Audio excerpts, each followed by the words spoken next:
It's no question that concussions happen in the NFL all the time. But what is a concussion?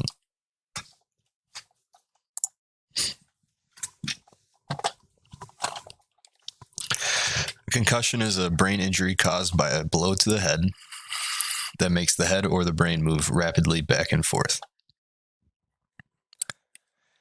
A concussion can affect memory, judgment, reflexes, speech, balance, and muscle coordination.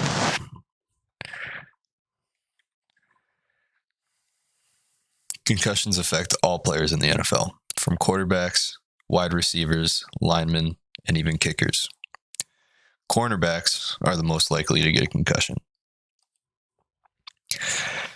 This chart here shows the number of concussions from 2012 to 2019.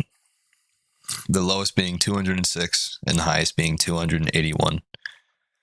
But on average, there is more than 200 concussions in the NFL every year.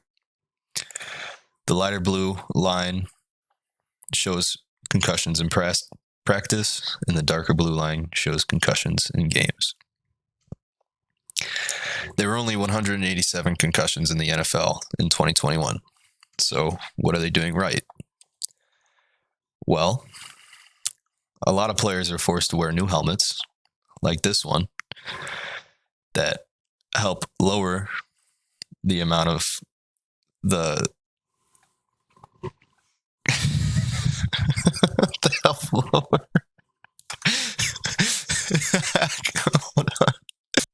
These new helmets help reduce the amount of impact that is put on the head.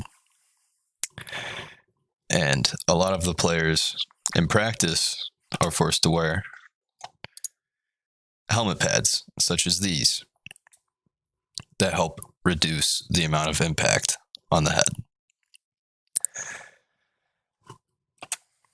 During games, players aren't only watched by medical staff, but they're also watched by the officiating crew, a specialized observer up in the booth with a replay official, and a plethora of cameras that show every angle from every play. When any of these people spot a possible concussion, an independent neurologist on the sideline will conduct a series of tests and determine whether a player needs to be taken off the field or if he'll return to the game. But why doesn't this work? Well, concussions aren't visible. You need to have a CT scan in order to tell.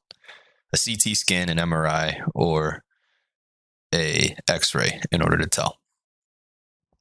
Players can show obvious signs, like this one, of a concussion with by having trouble walking, getting up right away after a big hit, or even just having to be held up by their teammates. When a player gets to the sidelines, they have to be obviously checked by the neurologist, and sometimes they're taken off the field. But when they're taken off the field, the players can say that they have something else wrong with them, like, oh, I have a neck injury or a back injury, and I'll be fine to continue the game. When in reality, it could be a concussion. And after the game, a lot of the times, these concussions will be played down as different injuries. Many players have admitted that they've played football with concussions, but they just didn't tell anyone. If players receive multiple concussions, it not only affects their playing time, but it can also affect them later in life. Players can experience problems with concentration, memory, headaches, and physical skills like keeping their balance. Multiple concussions can also cause CTE, and if multiple concussions are sustained multiple times in a short period of time, it could even lead to death. The NFL needs to do more in order to keep these players off the field after sustaining an obvious concussion. If they see a big hit, or even just see a player having trouble getting up after a big hit, there should be more done in order to keep these players safe and to make sure that they're not lying about their concussion. Doing things like this will only help keep the players safe, but it makes the game more fun, and it allows players to play in the NFL for a lot longer. And even after the NFL, it allows them to live a lot longer without terrible medical problems like CTE.